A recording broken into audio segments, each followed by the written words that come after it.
मगर राहुल गांधी और Congress party, the traitors of the highest order, देश के सबसे बड़े गद्दार, रंग में भंग डालना इनका काम है। जहां देश आगे बढ़ेगा, जहां देश में खुशियों की रंग छाएगी, वहां वो भंग जरूर डालेंगे। ये गद्दार है। ऑपरेशन सिंदूर होगा, प्रश्न उठाया जाएगा। पाकिस्तान का गुणगान होगा, हिंदुस्तान की कमी निकाली जाएगी। एयर स्ट्राइक होगा, हिंदुस्तान को धिक्कार कहेंगे और पाकिस्तान का जय जयकार करेंगे ये राहुल गांधी। और जब सर्जिकल स्ट्राइक होगा तो यही वो गद्दार है जो खून की दलाली कहता है और पूरे विश्व में भारतवर्ष को अपमानित और बदनाम करने का प्रयास करता है। यही वो गद्दार है। He is the traitor who goes to foreign land, sits there in a seminar and says that the ruling dispensation of India is which is equal to Muslim terrorist organization. Boko Haram जो terrorist organization है, Islamist terrorist organization, उसके बराबर है।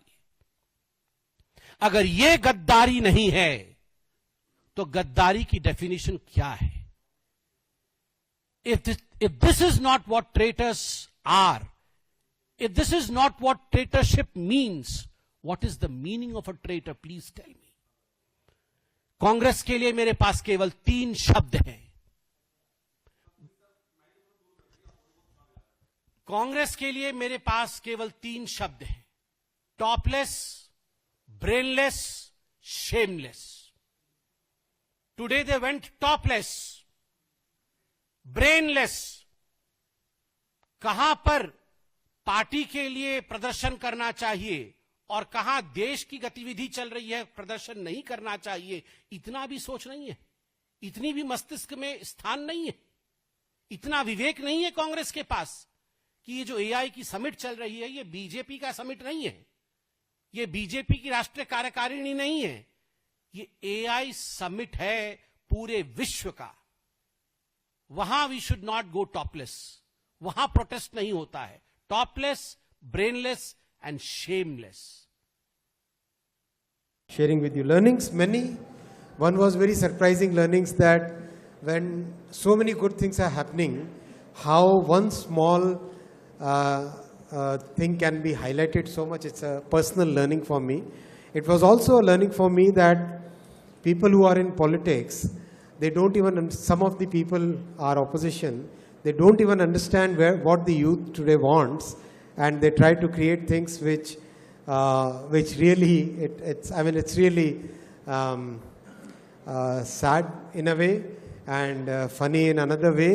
And उनको कौन समझा सकता है? I don't know. Many learnings are there. We'll use these learnings to improve all the future. And this was a very large scale. As I said, already 5 lakh plus visitors have already, we were just doing the estimate, I think actual number is about 6, but we are just being very conservative. Everything which is measured is what we would like to share with you. That kind of participation is there. And in the end, I'd like to request MEA because they have been very important partner for us. Your role has been stellar.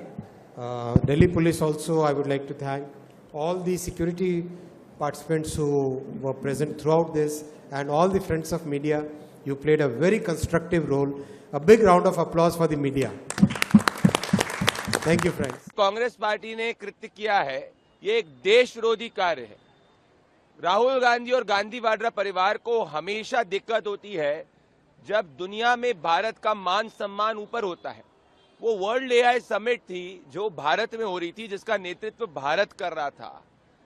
वो कोई निजी राजनीतिक मंच नहीं था, परंतु Congress party ने जब दुनिया भारत के मान सम्मान की बात कर रही थी, जब भले वो गूगल का सीईओ हो गया या भले वो फ्रेंच के प्रेसिडेंट हो गए, हर व्यक्ति ये स्वीकार रहा था कि वर्ल्ड एआई समिट दुनिया की सबसे बड़ी अभी तक भारत में हुई है। मोदी जी के नेतृत्व में भारत का मान सम्मान ऊपर हुआ है।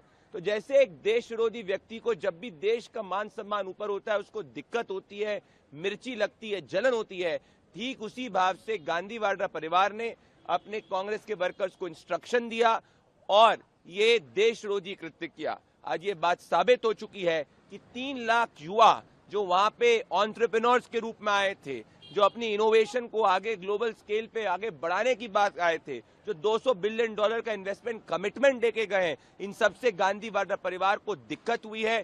कांग्रेस पार्टी ने आज वापस से साबित कर दिया कि उसे देश से नफरत है। अगर 1% भी देशभक्ति राहुल गांधी और गांधी वाड्रा परिवार में बची है तो उसको आज देश के सामने राहुल गांधी को आना चाहिए, प्रियंका वाड्रा को आना चाहिए और उनको देश से माफी मांगनी चाहिए।